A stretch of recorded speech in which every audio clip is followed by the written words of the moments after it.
Yeah, I think you're right. I think this is where CityFibre, we see ourselves as an enabler of this stuff. We don't provide the bits that you add onto it and use it for.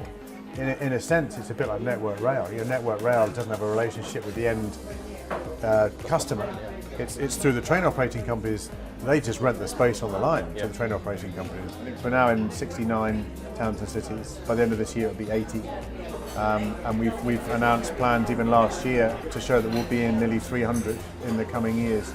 So now I can't remember them all, but they're on the website. Now we run a very open culture. We're very transparent. We're big on partnerships. That's what really drives business, I think, increasingly this day and age. And I think to a certain degree, there's a multitude of use cases for full fibre.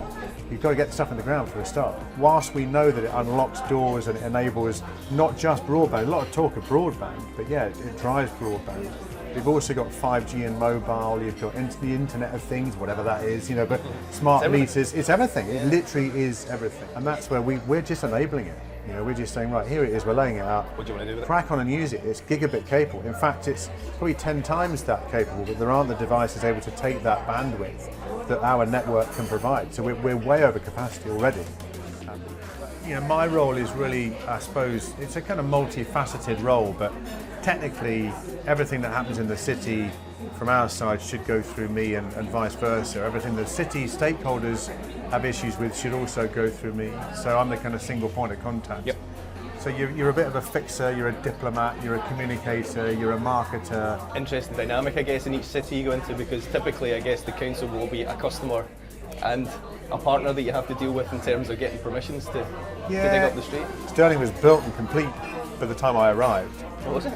Yeah, so it was August 2020, it was fully built. So it took 18 months. So one of the reasons why it was such a clean build and a straightforward build was the buy-in from the council, because they saw it as a really key driver of their economic development strategy. Yeah. And they were right. So they've got it. They're the first gigabit city that we've produced in the UK. Glasgow, I think, is the biggest bill we have. It'll be never ending, I would have thought. It's enormous, yeah. It's a really big, there's about 8 local authorities that my colleague David has to look after. But it's a positive thing, and they've been very engaged with it, the local authorities, because they see the benefit in what's coming.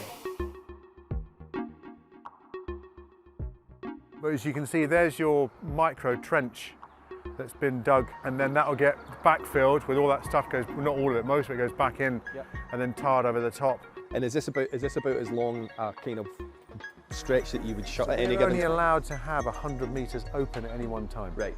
So if it gets to 100 metres, we need to start backfilling and tarring.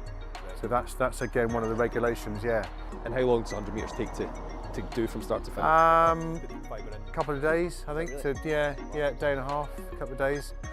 So it is trying to get people to understand it's faster, more reliable, it's greener, because all this no power. 5 fexes in Edinburgh, the fex at the end, and when you plug your router in, otherwise it's all just light going through it. Travelling at 300 million metres per second, I'm told. Jeez. Yeah. So it's just all those benefits.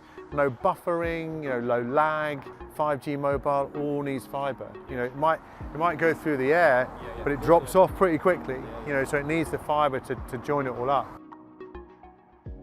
So our Harrison Stevens are exactly the same. They're a customer who, it started off some years ago as just doing some IT support, and they look to you for what's coming around the corner, not even what's available now, what's coming around the corner, what should we be looking at.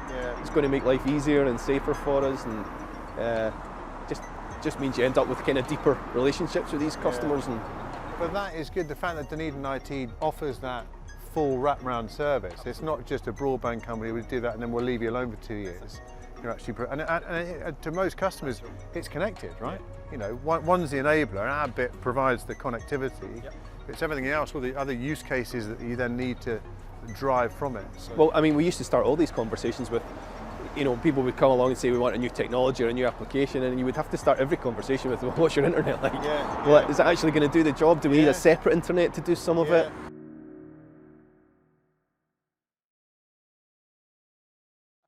We could have a crowd here by the end of this, and we're all just looking at a hole in the ground. We're not looking at how we enjoying that. Nothing exciting. Something really exciting happening.